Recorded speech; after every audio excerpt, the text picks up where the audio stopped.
ఎంత మేలు చేసినా మర్చిపోతాడంట, కీడు ఒక్కడి కూడా మర్చిపోడాడంట. నిన్ను పొగిడి మాట్లాడిన 100 మాటలు జ్ఞాపకం ఉండదు, ఒక మాట కూడా జ్ఞాపకం ఉండదు. నేను తిట్టిన ఒక దూషణ మాత్రం చచ్చేంత వరకు మర్చిపో ఆ రోజు. బట్ దెన్ నువ్వు ఫలిస్తున్నావు అంటే ఆ రోజుని బట్టి కాదు, ఈరోజు దేవుని యందు నువ్వు ఏమై ఉన్నావు దాన్ని బట్టి. If you are able to be gentle, you are a child of God. నువ్వు ఫలిస్తున్నావు. కాబట్టి ఇక్కడ నుండి వెళ్ళినప్పుడు జాగ్రత్త. మీకు పరిచర్య చేసేవారితో జాగ్రత్తగా ఉండండి. Be gentle. మీరు చెప్పింది అన్నలా ఒప్పుకోవాల్సిన అవసరం లేదు. ఎందుకంటే మానవుడు పర్స్పెక్టివ్స్ వేరు. మీరు నన్ను చూస్తాం వేరు, నేను మిమ్మల్ని చూస్తాం వేరు. నేను ఇంటి నుంచి చూసేటప్పుడు నాకు కనబడే రైట్ వేరు, మీరు నాకు కనబడే లెఫ్ట్ వేరు, మీరు చూసేటప్పుడు మీ రైట్ వేరు. లిఫ్ట్ యువర్ రైట్ హ్యాండ్ అంటే మీరు ఎత్తేది వేరు, నేను ఎత్తేది వేరు. ఆపోజిట్లో ఉంటాను. నేను తప్పయ్యానా? కాదు. Just because you don't see my perspective were different, అంతే.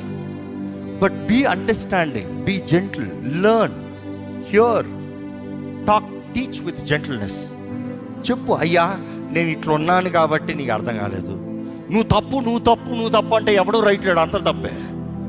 సో దేవుడు కోరేది ఒకటేనండి, ఫలించాలని ఆశపడుతున్నాడు. ఫలించాలని ఆశపడుతున్నాడు దేవుడు. ఫలించాలని ఆశ మీకుందా? ఎందుకంటే చివరి చెప్పేది మరలా, ఫలించని ప్రతి కొమ్మని నరికేస్తానంటాడు దేవుడు. దేవుడు ఆశపడేది మంచి ఫలం ఫలించాలి.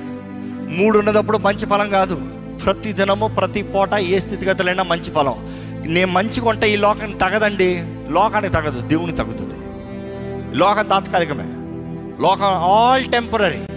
But God is eternal, God is faithful, God always wants to do the best for you.